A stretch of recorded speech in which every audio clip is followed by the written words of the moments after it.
Hello guys, welcome back to my channel. आज की इस वीडियो में हम बात करने वाले एक्सरसाइज 3.2 चैप्टर नंबर 3 की। और इस चैप्टर की प्लेलिस्ट बन चुकी है और इस चैप्टर पर ऑलरेडी 2 वीडियोस बन चुकी हैं। ये इस चैप्टर की 3rd वीडियो है। पिछली वीडियो में हमने एक्सरसाइज 3.1 को कंप्लीट किया था। उससे पिछली वीडियो में हमने इस चैप्टर के बेसिक्स को डिस्कस किया था। जिस भी बच्चे ने वो वीडियो नहीं देखी, डिस्क्रिप्शन में उन वीडियो का लिंक है। आप सबसे पहले वो वीडियो जाकर देखिए ताकि आपको कॉन्सेप्ट समझ आए, क्वेश्चन समझ आए, लैंग्वेज समझ आए क्वेश्चन की, क्योंकि वो बेसिक्स है, वहाँ पर बेसिक्स बताए गए। तो मेरी रिकमेंडेशन ये रहेगी, सबसे पहले आपको वो देखनी चाहिए। तो बात करते हैं एक्सरसाइज 3.2 पर विदाउट वेस्टिंग एनी टाइम। तो पहला क्वेश्चन हमारे पास, from the pair of linear equation in the following problems and find their solution graphically. यानी पहले क्वेश्चन में कह रहा है कुछ आपको सिचुएशन दी गई है, कुछ आपको कंडीशंस दी गई हैं, उनको आपको रीड ऑन करना है और उनके बेसिस पर आपको कुछ इक्वेशन बनाने हैं। उन कंडीशन को पढ़ के पेयर ऑफ लीनियर इक्वेशंस बनानी है। यही नहीं, यही काम आपका खत्म नहीं होता। इक्वेशन बनाने के बाद आपको उनके सॉल्यूशन भी फाइंड करने हैं। Find their solution graphically as well as. तो बात करते हैं हमारी सबसे पहली सिचुएशन क्या है, सबसे पहली कंडीशन क्या है, जिसको हमारे को सबसे पहले उसकी इक्वेशन बनानी है एंड फिर उसके सॉल्यूशन फाइंड करने हैं ग्राफिकली। तो सबसे पहले हमारे पास 10 students of class 10th took part in a mathematics quiz.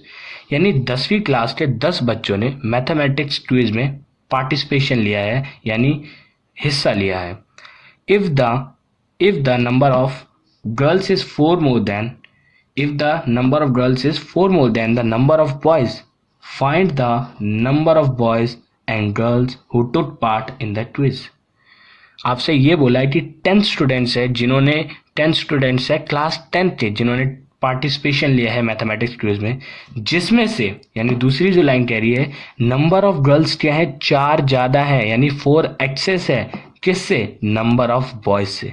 तो आपको बताना क्या है, find the number of boys and girls who took part in the quiz. आपको बताना कितने लड़कियां हैं उस क्विज में और कितने लड़के हैं। तो सबसे पहले मैं बात करता हूँ लेट करने की, यानी pair of linear equation in 2 variable कर रहे हैं तो हमें 2 वेरिएबल को लेट करना ही पड़ेगा। आपको ये बात ध्यान रखनी है, हमेशा हर क्वेश्चन में यही बात लागू होती है। तो सबसे पहले मैं लेट कर लेता हूँ, let the number of boys मैंने लेट कर लिया, एक्स नंबर ऑफ बॉयज थे क्विज में, and let the number of girls, मैंने मान लिया जो गर्ल्स थी क्विज में वो थी y। मैंने नंबर ऑफ बॉयज को x लेट कर लिया और नंबर ऑफ गर्ल्स को y लेट कर लिया। हमारे को सबसे पहली लाइन में लिखा है 10 students of class 10th took part in a mathematics quiz, यानी 10 टोटल बच्चे थे। जो उस क्लास 10th के जो बच्चे थे 10 थे, उन्होंने मैथमेटिक्स क्विज में हिस्सा लिया था। अगर मैं उस क्विज के यानी जितने भी बच्चों ने हिस्सा लिया है लड़के और लड़कियों को जोड़ दूं तो 10 है। ये इक्वेशन यही तो कह रही है 10 स्टूडेंट्स है। तो यानी अगर मैं बात करूं x प्लस वाई बराबर 10 होगा, बिल्कुल होगा 10, क्योंकि उस क्विज के मैं लड़के और लड़कियों को जोड़ दूं तो वो किसके बराबर है, 10 स्टूडेंट्स के बराबर जिन्होंने मैथमेटिक्स क्विज में पार्टिसिपेशन लिए। ठीक है, एक तो हमारी ये इक्वेशन बन गई, इक्वेशन नंबर फर्स्ट। दूसरी इक्वेशन की बात करते हैं, वो कह रहा है if the number of girls is 4 more than the number of boys, यानी कह रहे हैं जो नंबर ऑफ गर्ल्स हैं क्विज में वो 4 ज्यादा है नंबर ऑफ बॉयज से। नंबर ऑफ गर्ल्स कितनी ज्यादा है, 4 ज्यादा। मैं बात करता हूं कि नंबर ऑफ, सबसे पहले बॉयज कितने हैं, x है, बॉयज x हैं, और गर्ल्स कितनी है नंबर, वो है y। यानी जो गर्ल्स हैं वो क्या है, अगर मैं बॉयज में 4 जोड़ दूं तो गर्ल्स के बराबर हो जाएंगे, यानी 4 ज्यादा है। अगर मैं बॉयज में 4 जोड़ दूं तो नंबर ऑफ गर्ल्स के बराबर इक्वल हो जाएगा। ठीक है, तो गर्ल्स कितनी है, एक्स लेट वाई लेट करिए, एंड बॉयज कितने लेट किए हमने, एक्स। तो मेरी ये क्या बन जाएगी, दूसरी इक्वेशन बन जाएगी। यही तो बात बोली उसने, जो गर्ल्स है वो 4 ज्यादा है, बॉयज से 4 ज्यादा है। दूसरी इक्वेशन मिल गई मुझे। तो सबसे पहले मुझे इन इक्वेशंस के पॉइंट निकालने पड़ेंगे और इन इक्वेशन को ग्राफ पर प्लॉट करते ही मुझे नंबर ऑफ बॉयज और नंबर ऑफ गर्ल्स मिल जाएंगे जिन्होंने मैथमेटिक्स क्विज में पार्टिसिपेशन है। तो सबसे पहले पॉइंट निकालते हैं इक्वेशन के, from equation first. Equation first क्या है हमारी, इक्वेशन फर्स्ट है x प्लस वाई बराबर 10, यानी अगर मैं x की वैल्यू निकाल लूँ तो क्या हो जाएगी, 10 माइनस वाई, 10 माइनस वाई। ठीक है, मैं यहाँ पर पॉइंट निकाल लेता हूँ।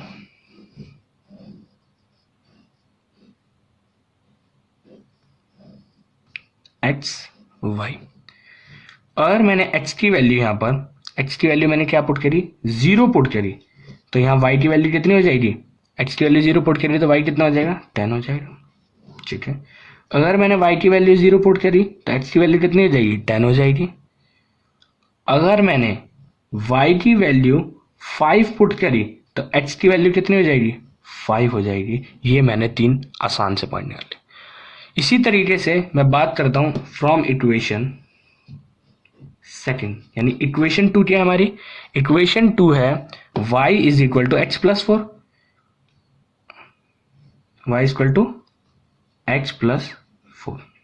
ठीक है, अब मैं यहां पर एक्स वाई के पॉइंट निकाल लेता हूं। तो अगर मैं यहां पर एक्स वाई के पॉइंट, एक्स की वैल्यू को जब मैं 2 पुट करूंगा तो y की कितनी आएगी 6 आएगी, 2 प्लस 4 6 ही तो होता है। एक्स की 2 पुट करी तो y की कितनी आएगी 2 प्लस 4 6। अगर मैं x की वैल्यू को 4 पुट करता हूँ, x की वैल्यू मैंने कितनी पुट करी 4, तो y की कितनी आएगी 4 प्लस 4 8 आ जाएगी। ठीक है, और अगर मैंने x की वैल्यू को 5 पुट करा तो y की वैल्यू कितनी आएगी 9 आएगी, 9 आएगी, 9 आएगी। अब इन पॉइंट्स को लेते हैं, ग्राफ पर प्लॉट करते हैं और एक्स वाई बॉयज और गर्ल्स की वैल्यू निकालते हैं। तो ये हमने ग्राफ ड्रॉ कर लिया, तो पॉइंट करते हैं, इक्वेशंस के पॉइंट को प्लॉट करते हैं ग्राफ पर। तो सबसे पहले जो इक्वेशन थी मैंने x plus y equal to 10, उसके हमने पॉइंट्स निकाले थे, तो कुछ इस तरीके से आए। जब मैं x की वैल्यू 0 थी तो y की कितनी है 10, x की 0 तो y की कितनी है 10 है। ठीक है, जब x की वैल्यू 10 है तो y की कितनी है 0, x की वैल्यू यहाँ पर 10 है तो y की कितनी है 0, 0 तो यही। x की वैल्यू जब 5 है तो y की भी कितनी है 5 है, यानी x की वैल्यू 5 यहाँ कहीं होगी और यहाँ पर कहीं आपकी लाइट कुछ इस तरीके से जाएगा ना, 5 बीच में आएगा। और अगर मैं इस पॉइंट को यानी इन तीनों पॉइंट्स को स्ट्रेट लाइन से प्लॉट करता हूँ, यानी ज्वाइन कर देता हूँ, तो एक स्ट्रेट लाइन बनेगी मेरी कुछ इस तरीके से स्ट्रेट लाइन बन जाएगी। इसी पॉइंट अगर आप ग्राफ पर बनाएंगे तो एक्यूरेट बनेगा आपका। ठीक है, विदाउट टेकिंग एनी टेंशन। सो दूसरी इक्वेशन क्या है, उसके भी पॉइंट प्लॉट कर लेते हैं। एक्स की वैल्यू 2 है, एक्स की 2 है, वाई की कितनी है 6 है। एक्स की वैल्यू 4 है, वाई की कितनी है 8 है, एक्स की वैल्यू 4 है, वाई की कितनी है 8 है। ठीक है, एक्स की वैल्यू 5 है तो वाई की कितनी है, एक्स की वैल्यू 5 यहाँ की होगी और वाई की 9 कहीं होगी, यहाँ पर बीच में मिड में 10 और 9 के। अगर मैं इनको ज्वाइन करता हूँ, ये भी एक स्ट्रेट लाइन बनाएंगे। ठीक है, ज्वाइन कर दिया मैंने।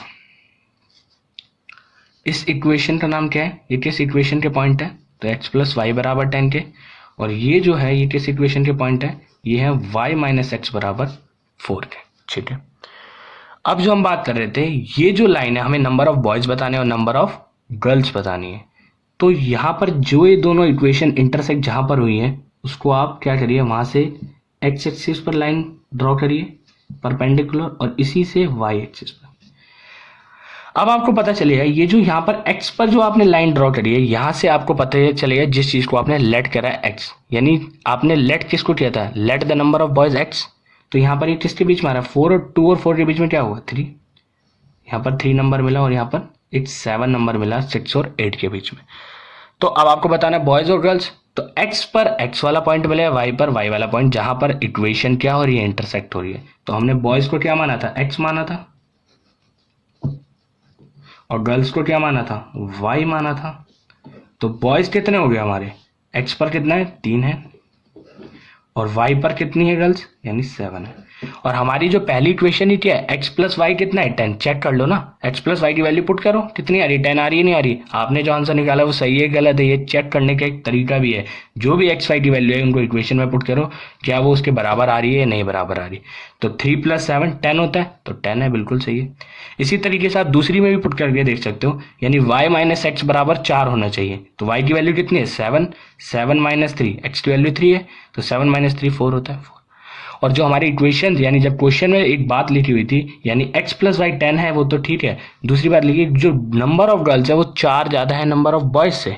तो नंबर ऑफ गर्ल्स कितनी है, नंबर ऑफ गर्ल्स हैं 7, तो ये 4 ज़्यादा ही तो बॉयज से। अगर बॉयज़ में 4 प्लस करूँ तभी तो 7 आएगा, तो ये 4 एक्सेस है। तो बात करते हैं हम क्वेश्चन नंबर 2 की। क्वेश्चन नंबर 2 क्या है हमारा? क्वेश्चन नंबर 2 है 5 pencils and 7 pens together cost 50 rupees. यानी 5 पेंसिल और 7 पेन की कीमत को जब हम मिला दें, यानी दोनों की कीमत कितनी है?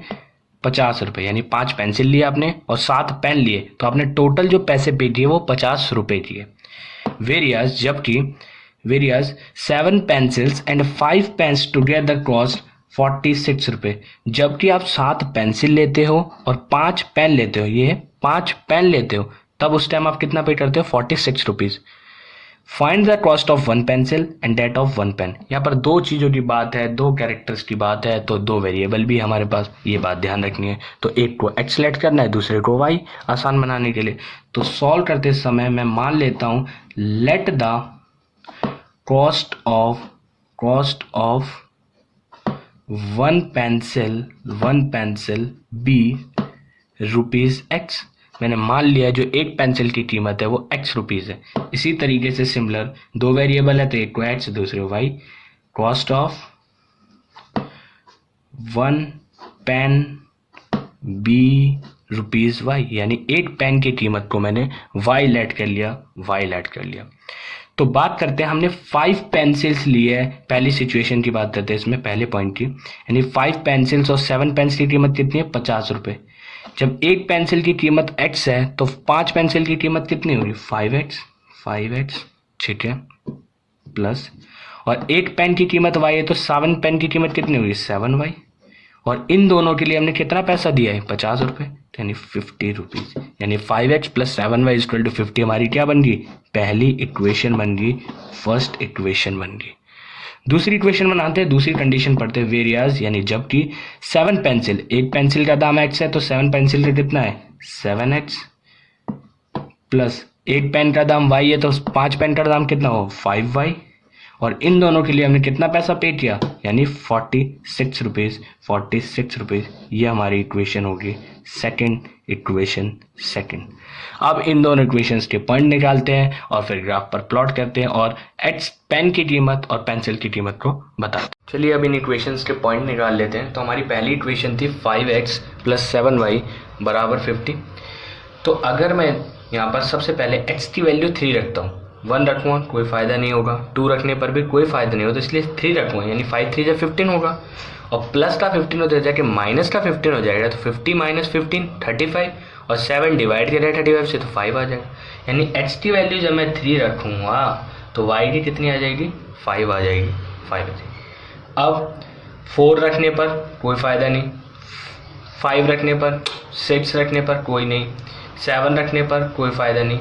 अगर मैं x की वैल्यू को 10 रख दूं तो 5 10 या 50, प्लस का 50 जाके उधर जाके माइनस का 50, तो क्या बचेगा? यानी x की वैल्यू मैंने कितनी रखी? 10 रखी, तो y कितना आएगा? 0 आएगा। अब 11 रखूं कोई फ़ायदा नहीं। अब पॉजिटिव नंबर्स हमने बहुत सारे रख लिए, उससे हमारे y की वैल्यू नहीं आ पा रही, एक मतलब जो परफेक्ट नंबर में आनी चाहिए वो नहीं आ रही, तो हम नेगेटिव नंबर की तरफ जा सकते हैं। -1 रखें तो प्लस का 55 नहीं बात बनेगी। -2 रखें तो 5 2 जब -10 और 60 नहीं बात बनेगी। -3 रखें -65 नहीं बात बनेगी। -4 रखें हाँ तो बात बन जाएगी। -4 यानी 5 × -4 -20, -20 इधर जाएगा +20 यानी 50 + 20 70, 70 को जब 7 से डिवाइड करो 10 आएगा। यानी x की वैल्यू जब -4 रखोगे तो y की कितनी आएगी? 10 आएगी, 10।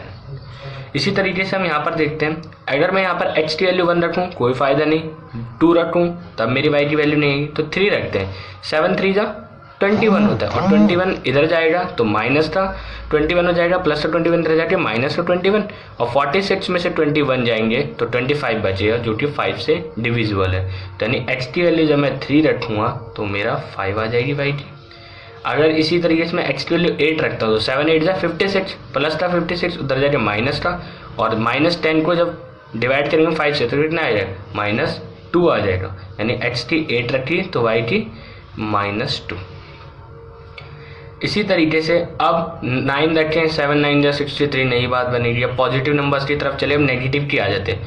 -1 रखें 5 की जगह पर, एक्स टी अपर -1 7 -1 नहीं बात नहीं, -2 रखे, तो -2 रखा, 7 इंटू -2 -14, -14 इधर माइनस का है तो इधर जाएगा प्लस का हो जाएगा, और प्लस का 14 होने पर तो डिवाइड हो जाएगा ना, क्योंकि 46 और प्लस 14 कितना होता है 60 डिवाइडेड बाय 5 12, तो यानी -2 रखने पर एक्स की वैल्यू -2 रखने पर वाई की कितनी आएगी 12 आएगी। ठीक है, अब ये जो पॉइंट्स आए हमारे इनको हम ग्राफ पर प्लॉट कर देते हैं और अपनी एक्स और वाई की वैल्यू निकाल लेते हैं। सबसे पहले क्या है हमारा, एक्स की वैल्यू कितनी है 3 है, तो एक्स की वैल्यू कुछ 3 इधर और वाई की वैल्यू 5, तो 3 और 5 कुछ इधर आएगी। ठीक है, फिर हमारी एक्स की वैल्यू कितनी है 10, तो वाई की 0 10 ये। ठीक है, एक्स की वैल्यू कितनी है -4, एक्स की वैल्यू कितनी है -4, तो वाई की कितनी है 10 है, वो 10 किस तरीके से। ठीक है, अब इन तीनों पॉइंट्स को हम ज्वाइन कर देते हैं तो एक स्ट्रेट लाइन मिलेगी हमें। ठीक है, तीनों पॉइंट्स को ज्वाइन कर दिया। ठीक है, इसी तरीके से दूसरी इक्वेशन को भी प्लॉट कर लेते हैं। एक्स की वैल्यू कितनी है 3 है, तो एक्स की वैल्यू 3 यहाँ पर है। ठीक है, वाई की 5 है ना, तो यही पॉइंट हो गया। ठीक है, एक्स की वैल्यू 8 है, एक्स की 8 है, वाई की कितनी है -2, 8 और -2 कुछ यहाँ आएगा। ठीक है, फिर एक्स की वैल्यू -2 है, एक्स की वैल्यू -2 है, तो वाई की वैल्यू कितनी है 12 है, -2 और 12। अब इन तीनों पॉइंट्स को ज्वाइन करते हैं और बात को खत्म करते हैं। ठीक है, अब यहाँ पर जहाँ पर ये दोनों लाइन इंटरसेक्ट हुई है, यानी x की जगह पर x वाला पॉइंट, y की जगह पर y वाला पॉइंट आपको ध्यान रखना है। तो अब यहाँ पर y, यहाँ पर ये दोनों लाइन यहाँ पर इंटरसेक्ट हुई हैं इस पॉइंट पर कुछ, तो यानी ये बना आपका 5 और ये यहाँ पर आ गया 3, ये कुछ ये पॉइंट और ये पॉइंट। तो x पर कितना आया x 3 आया, और y पर कितना आया y पर 5 आया। अब हमारे x की वैल्यू आ गई और y की।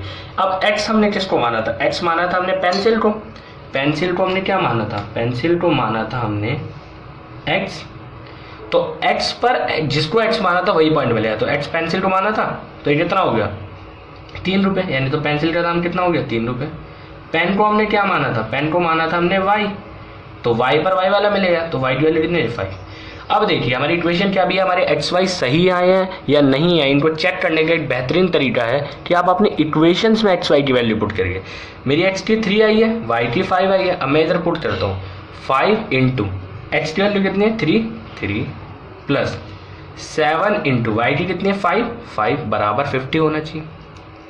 तो 5 3 जा 15 प्लस 7 5 जा 35 बराबर 50, 35 प्लस 15 50। ये तो मैंने पहली इक्वेशन में चेक कर लिया, क्या मैं दूसरी इक्वेशन में भी चेक कर लूँ एक्स की वैल्यू, चेक कर लो, यही आएगा 7 इंटू एक्स की वैल्यू कितनी है 3 प्लस 5 इंटू वाई की वैल्यू कितनी है 5 बराबर 46, एंड 7 3 जा 21 प्लस 5 5 जा 25 बराबर 46। जब 21 और 25 को जोड़ोगे तो कितना आएगा 46 आएगा, यानी ये भी बराबर आ रहा है और ये भी इक्वल आ रहा है, यानी इसका मतलब क्या, हमने एक्स और वाई की वैल्यू बिल्कुल सही निकाली है, बिल्कुल सही निकाली है। तो मिलते हैं नेक्स्ट क्वेश्चन यानी क्वेश्चन नंबर 2 की तरफ। सो ये हमारा क्वेश्चन नंबर 1 थे, उसके दोनों पार्ट्स हमने कंप्लीट कर लिया। क्वेश्चन नंबर 2 करते हैं। क्वेश्चन नंबर 2 है हमारा, on comparing the ratio a1/a2 b1/b2 and c1/c2 find out whether the line representing the following pair of linear equation intersect at a point or parallel और coincident. यानी question कह रहा है ये जो आपको दो इक्वेशन दे रखी है, आप इसको इसके a1/a2 b1/b2 c1/c2 को कंपेयर करिए, ये रेशियोज है इनको कंपेयर करिए, और आपको बताना है ये जो दोनों इक्वेशन है कैसी होंगी, इंटरसेक्टिंग होंगी जब हम इसको ग्राफ पर प्लॉट करेंगे। तो ग्राफ पर देख के नहीं बताना, आप सीधा आप इनके जो a1/a2 को कंपेयर करने के बाद b1/b2 c1/c2 को कंपेयर करने के आप बता सकते हो कि लाइन इंटरसेक्टिंग होंगी पैरेलल होंगी और कोइंसिडेंट होंगी। कैसे बता सकते हो? तो मैंने आपको पहले भी बताया था, आपको मैंने बेसिक्स जो इस चैप्टर की वीडियो यानी चैप्टर नंबर 1 जो पहली वीडियो है उसमें मैंने आपको बताया था कब लाइन इंटरसेक्टिंग होती है, कब पैरेलल होती है, कब कोइंसिडेंट होती है। एक बार मैं फिर बता देता हूँ। यानी इंटरसेक्टिंग लाइन होने के लिए यानी कोई भी इक्वेशन की जो स्टैंडर्ड फॉर्म होती है यानी पेयर ऑफ लीनियर इक्वेशन की स्टैंडर्ड फॉर्म क्या होती है? a1x plus b1y plus c1 बराबर 0। इसी तरीके से दूसरी इक्वेशन को a2x बोल देते हैं प्लस b2y प्लस c2 बराबर 0। तो ये हमारा a1 है। a1 क्या हो गया? x के साथ वाला यानी 5 हो गया। b1 क्या हो गया? y के साथ वाला। b1 ये पूरा लेंगे y के साथ वाला यानी -4। c1 क्या हो गया? 8 हो गया। इसी तरीके से दूसरी इक्वेशन को हमने बोलते हैं ये होती है a2x plus b2y plus c2। तो x के साथ वाला a2, y के साथ वाला b2 और ये c2 क्या हो जाएगा? ये पूरा ही c2 हो जाएगा। अब जब भी हमारी लाइन यानी अब देखिए a1 अपॉन a2 इक्वल हो b1 अपॉन b2 के और ये इक्वल हो c1 अपॉन c2 के, तो इस केस में जो हमारे सॉल्यूशंस होते हैं मैंने आपको वहां पर डीपली बताया है, देख सकते हैं आप, डिस्क्रिप्शन में लिंक है। यानी इस सॉल्यूशन को हम बोलते हैं इन्फिनाइटली मैनी सॉल्यूशन। और इस इक्वेशन को जब a1 upon a2 b1 upon b2 c1 upon c2 बराबर हो जाए, जब लाइन्स कैसी होंगी? तो लाइन्स होती है हमारी कोइंसिडेंट, यानी एक के ऊपर एक चढ़ी हुई लाइन कोइंसिडेंट है ना, एक के ऊपर दूसरी लाइन। और जब हमारा क्या हो जाए a1 upon a2 is not equal हो जाए b1 अपॉन b2, उस केस में जो सॉल्यूशन होते हैं वो होते हैं हमारे यूनिक सॉल्यूशन इक्वेशन का। और उस केस में जो लाइंस होती है वो होती है हमारी इंटरसेक्टिंग लाइन। कैसी होती है? Intersecting line. यहाँ पर कैसी है? Coincident line. ठीक है, अब क्या हो जाए हमारा? अब हो जाए हमारा a1 अपॉन a2 इक्वल हो जाए b1 अपॉन b2 के, बट ये नॉट इक्वल हो c1 अपॉन c2 के। तो उस केस में सॉल्यूशन जो होते हैं वो होता है नो सॉल्यूशन, कोई भी सॉल्यूशन नहीं होता इन इक्वेशन का। और लाइंस जो होती हैं वो होती हैं पैरेलल। कैसी लाइंस होती हैं? पैरेलल। तो अब आप कंपेयर करेंगे, कंपेयर करने के बाद आप बता सकते हैं कि ये कैसी है? कोइंसिडेंट लाइन है, इंटरसेक्टिंग लाइन है या फिर हमारी पैरेलल लाइन है। तो a1 upon a2 b1 upon b2 compare करते हो बताते हैं। सबसे पहले a1 क्या है? तो मैंने बताया x के साथ वाला यानी 5।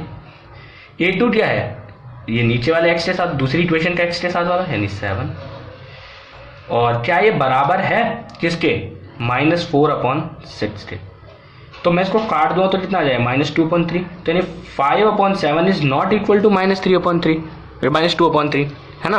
तो जब a1 upon a2 is not equal हो b1 अपॉन b2 के, तो उस केस में लाइन कैसी होती है? यही तो बताना है, लाइन इंटरसेक्टिंग है, पैरेलल है और कोइंसिडेंट है। तो क्या होंगे? जब a1 upon a2 is not equal b1 upon b2 तो लाइन कैसी होंगे? इंटरसेक्टिंग लाइन्स होती। तो दूसरा देखते हैं। अब दूसरी इक्वेशन को बताना है, इंटरसेक्टिंग है, पैरेलल है, कोइंसिडेंट है। सबसे पहले चेक करिए a1 upon a2 b1 upon b2 को। तो a1 क्या है? 9 है, b1 क्या है? 18 है, इक्वल a1 9 है, a2 18 है, सॉरी b1 कितना है? 3 है और b2 कितना है? 6 है। ठीक है, और c1 कितना है? 12 है और c2 कितना है? 24 है। अगर मैं इन सबको डिवाइड कर दूं तो 1/2 1/2 और 1/2 है, यानी a1 अपॉन a2 बराबर हो गया b1 अपॉन b2 के, ये बराबर हो गया c1 अपॉन c2 के। तो इस केस में कैसी लाइन्स होंगी? कोइंसिडेंट। तो क्या बोल दोगे आप? कैसी लाइन्स हैं? कोइंसिडेंट लाइन्स है। कैसी लाइन्स है? कोइंसिडेंट। सीधा आपको ये बात पता होनी चाहिए कि ये प्रॉपर्टी यानी a1 upon a2 b1 upon b2 के बराबर और c1 अपॉन c2 तीनों आपस में बराबर हो तो कोइंसिडेंट लाइन होते हैं। उस केस में इनफिनिटली मैनी सॉल्यूशंस होते हैं। ये दोनों जब नॉट इक्वल हो तो इंटरसेक्टिंग लाइन, जब ये इक्वल हो और ये इसके इक्वल ना हो तो पैरेलल। तो ये सिचुएशन जिसको पता है, इसका पार्ट 3 क्या है? यानी 6x - 3y प्लस 10 बराबर 0, 2x - y प्लस 9 बराबर 0। सबसे पहले a1 कितना है? 6, a2 कितना है? 2, वही काम b1 कितना है? -3, b2 कितना है? y के साथ वाला यानी पूरा यानी -1, c1 कितना है? 10, c2 कितना है? 9। 2 1 जा 2, 2 3 जा 6, माइनस से माइनस गया। अब यानी 3 बराबर 3 है और ये बराबर 10/9। 3 बराबर 3 है बट ये इसके बराबर नहीं है, तो यानी कैसी सिचुएशन बन गई? a1 अपॉन a2 इक्वल है b1 अपॉन b2 के, ये नॉट इक्वल है c1 अपॉन c2 के। और इस केस में जो लाइंस होती हैं वो कैसी होती हैं? पैरेलल लाइंस होती हैं। बड़ा ही इजी था। यानी आज की इस वीडियो में हमने क्वेश्चन नंबर 1 और क्वेश्चन नंबर 2 एक्सरसाइज 3.2 के कंप्लीटली समझे हैं, एकदम डीपली समझे हैं। आज की वीडियो आपको समझ आई तो आप हमारे चैनल को सब्सक्राइब कर सकते हैं और इस वीडियो को लाइक कर सकते हैं, अपने फ्रेंड्स के साथ शेयर कर सकते हैं। Thanks a lot for watching this video.